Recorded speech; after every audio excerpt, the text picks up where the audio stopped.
come around to say hello. One-on-one, I'm so fly. You took a nosedive. Careful when you play on my level. For you, it's so. Hey, hello. Motorola Razr 50 Ultra. Flip the script. Hello, Moto. Let me begin by asking Suhel Seth. How did you see Dr. Manmohan Singh, Suhel Seth? He was a man who was really the accidental Prime Minister in 2004 when Sonia Gandhi declined to become the Prime Minister of India. And who can forget those scenes in the Central Hall of Parliament where the entire Congress was in tears wanting her to take up the top job. But it was not to be. She declined that position, and then out of a hat, a name came up, which was Dr. Manmohan Singh. From then on, in 2004 to 2014, how did you see Dr. Manmohan Singh? I saw him as a decent human being. I saw him as a politician, but a gentleman politician. I saw him as an avowed nationalist, a great patriot, someone who understood the pains, the trials, the tribulations of a nation. I didn't see him only as Prime Minister. I saw him as a person who epitomized care, empathy, compassion, and brought to his work a fair amount of academic gravitas. You know, it's so sad, Navika, that this year we're seeing the demise of good people. If I were to ever be asked, like you're asking me, it's the goodness, the innate decency of the man that India will miss forever.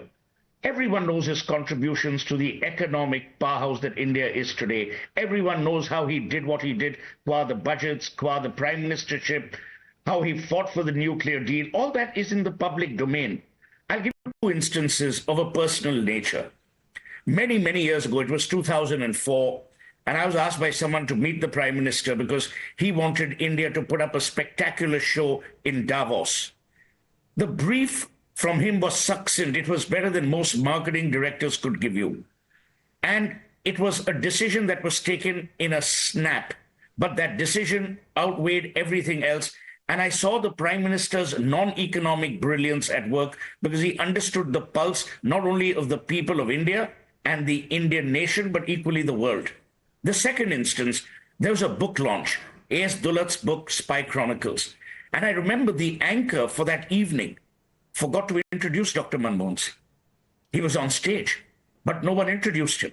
So when it was my turn to speak, I said, sir, it's ironic and tragic that you're the only person who's been left out of the introduction.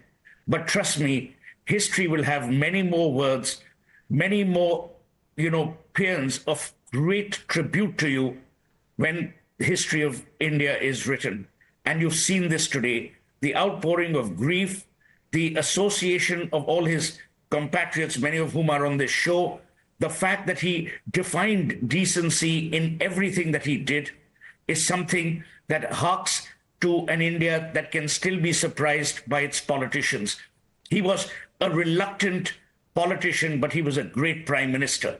In fact, when you opened your remarks this evening, Navika, and said, the accidental Prime Minister, I'm so delighted that we had this accident.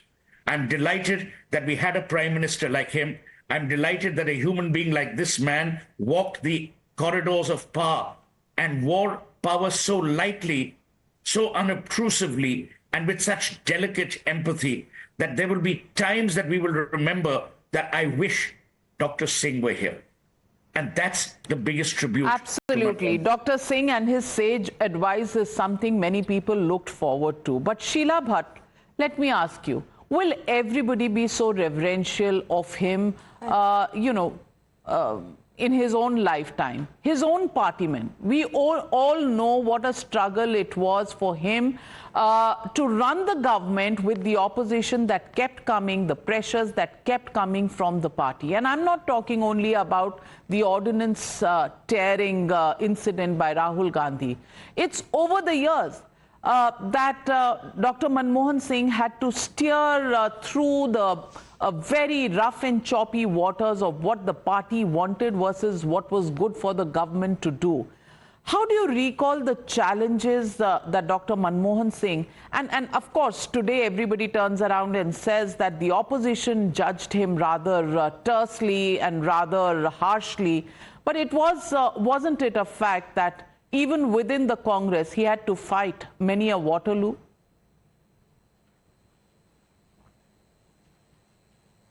Yes, thank you, Navika. First of all, my condolences for Prime Minister Manmohan Singh. During his tenure of 10 years, I had one of the best reporting years in New Delhi and on Raisina Hill. So for it, I really feel touched that he had such a fulfilling and purposeful life. And the man impressed all of us. Now, coming to your question, Navika, you may not be surprised because you were a good reporter also, but all of us know one thing, which is not matching with his public perception.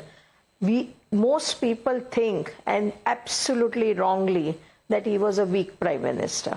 Secondly, I don't think he was a weak prime minister. And second thing, people think he was not a politician, typical politician. No, sorry. He was an astute politician. He knew his politics. He knew inbuilt restraint of his prime ministership. It was a public posturing that was required and thrust upon him by Congress party to be a weak-looking prime minister. You know very well that how political parties and political leaders are made and unmade. Political leaders do public posturing. They acquire a certain role, they define that role, and then they perform that role. So, because those were a very unique Congress days, where Congress party was having a foreign-born Indian leader, Sonia Gandhi, and she did everything right.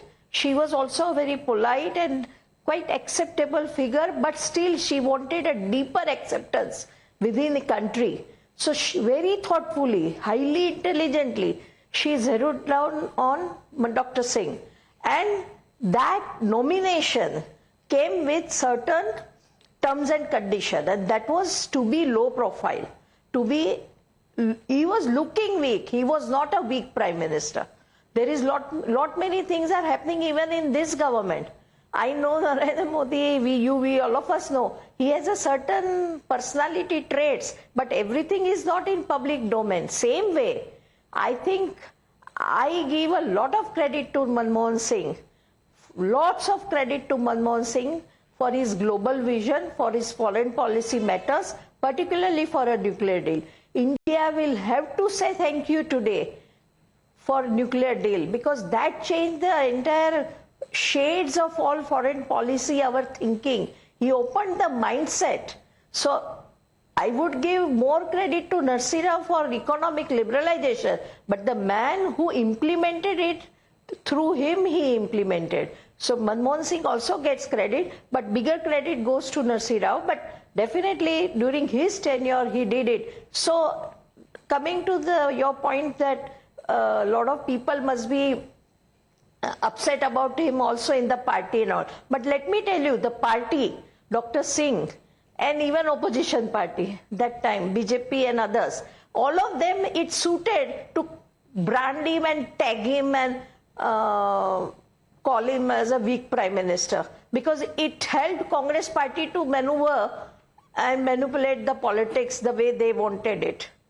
And you know, in Congress there is an inbuilt necessity which is there today also, that the Gandhis has to be at the top, and not just at the top, but they must look powerful also.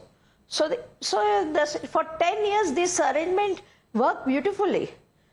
Absolutely, very well said. Very well said. That it was a posturing. Very well said, Sheela Bhatt.